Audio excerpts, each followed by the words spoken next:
কথাই তো আছে মাছে ভাতে বাঙালি। আর আমরা বাঙালিরা মাছ ভাত খাবো না এটা কি আর হয়? আমার তো মনে হয় মাছ প্রিয় মানুষ অনেকেই আছে। আর মাছটা যদি এরকম মাখো, মাখো ভুনা করা হয় তাহলে তো কোনো কথাই নেই। হ্যালো এভরিওয়ান, আসসালামু আলাইকুম। সবাই কেমন আছেন? আমার নীলাজ ডায়েরি থেকে সবাইকে ওয়েলকাম জানাচ্ছি। আজকে আপনাদের জন্য একটা খুব সুন্দর রেসিপি নিয়ে চলে এসেছি। এটা কিন্তু শোল মাছ। শোল মাছ ভুনা করে আপনাদেরকে দেখাবো একদম শর্টকাট ওয়েতে। যেভাবে করলে আপনাদের খুব তাড়াতাড়ি হবে এবং সহজে যেন আপনারা করে নিতে পারেন। আমি কিন্তু এখানে অল্প একটু তেল দিয়ে সেখানে দিয়ে দিলাম পেঁয়াজ কুচি, পরিমাণ মতো দিয়েছি, একদমই অল্প দিয়েছি, আর দিয়ে দিলাম হচ্ছে পরিমাণ মতো লবণ। এটাও কিন্তু আপনারা ইচ্ছা মতো বাড়িয়ে কমেও নিতে পারেন। আর দিয়ে দিচ্ছি এখানে হলুদের গুঁড়ো, আর এখন দিয়ে দিব হচ্ছে অল্প একটু মরিচের গুঁড়ো। সবই কিন্তু হাফ চা চামচের মতো এখানে দিয়েছিলাম, কারণ খুব বেশি আমি এখানে মশলা ইউজ করব না।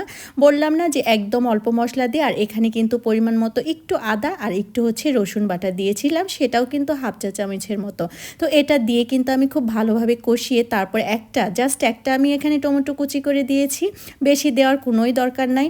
বললাম না যে একদম অল্প মশলাতে। তো এখানে আমার মশলাটা কিন্তু বেশ ভালোভাবে কষে উঠেছে। আর এখন আমি কিন্তু দিয়ে দিব একটা একটা করে মাছ।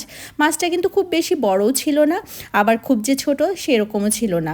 এখানে আমি মাছের মাথাটা দেইনি, কারণ মাছের মাথা সহ আর কয়েকটা পিস সেদিন আমি লাউ দিয়ে রান্না করেছিলাম, সেজন্য অল্প একটু ছিল, সেটাই আমি আজকে আপনাদেরকে ভুনা করে দেখিয়ে দিচ্ছি। এখানে কিন্তু দেখেন খুব বেশি আমি মশলা দেইনি, একদম অল্প মশলা দিয়ে কিন্তু এই রান্নাটা আমি করে নিয়েছি। আর শীতের দিনে শোল মাছ ভুনা খেতে কিন্তু ভীষণ মজা। আর এই যে দেখেন এখন কিন্তু আমার তেলটা উপরে উঠে এসেছে। আর সবচেয়ে বড় কথা হচ্ছে শোল মাছ কিন্তু অনেকেই লাউ দিয়ে পছন্দ করেন, যদিও এমনিতেও ভুনা অনেক বেশি ভালো লাগে। আর কালারটা এত সুন্দর এসেছে, খেতেও কিন্তু বেশ মজা লেগেছে। আর এভাবে কিন্তু অল্প একটু মশলা দিয়ে শোল মাছটা ভুনা করে খেতে কিন্তু বেশ ভালো লাগে। আর আমি কিন্তু এই পর্যায়ে এসে 4-5টা কাঁচামরিচও দিয়ে দিয়েছিলাম জাস্ট ফ্লেভারের জন্য। আর এখন কিন্তু আমি দিয়ে দিব অল্প একটু ধনেপাতা। শীতকাল মানেই তো হচ্ছে ধনেপাতা দিতেই হবে তরকারিতে। আর এটা হচ্ছে মাছ ভুনা, তাহলে কি আর না দিয়ে থাকা যায় বলেন? আমার প্রায় কিন্তু হয়ে গিয়েছে শোল মাছ ভুনাটা। এই যে আমি আপনাদেরকে একদম লাস্ট পর্যায়ে দেখিয়ে দিয়েছি। আমার এই শোল মাছ ভুনাটা এত পরিমাণ মজা হয়েছে, জাস্ট হচ্ছে মুখে লেগে আছে এখনও। যদিও আমি আগে খুব বেশি শোল মাছ খেতাম, এখন তেমন একটা খাই না, কিন্তু এই মাছটা বেশ মজার ছিল। কথা বলতে বলতে কিন্তু আমার রান্না হয়ে গিয়েছে। এখন আমি আপনাদেরকে সার্ভ করে দেখাচ্ছি। দেখেন প্রত্যেকটা মাছের পিস দেখেই মনে হচ্ছে যে এখনই গরম ভাত নিয়ে খেতে বসে যাই। আপনারা যদি আমার মতো এভাবে রান্না করতে চান সহজ ওয়েতে, তাহলে কিন্তু আমার রেসিপিটা ফলো করতে পারেন। খুব সহজেই কিন্তু আপনাদেরকে দেখিয়ে দিলাম যেভাবে করা যায় শোল মাছ ভুনাটা। আমরা বাঙালি, আর আমরা বাঙালি বলেই কিন্তু মাছ ভাতের প্রতি একটা অন্যরকম আকর্ষণ, তাই না? আমারও মনে হয় তাই।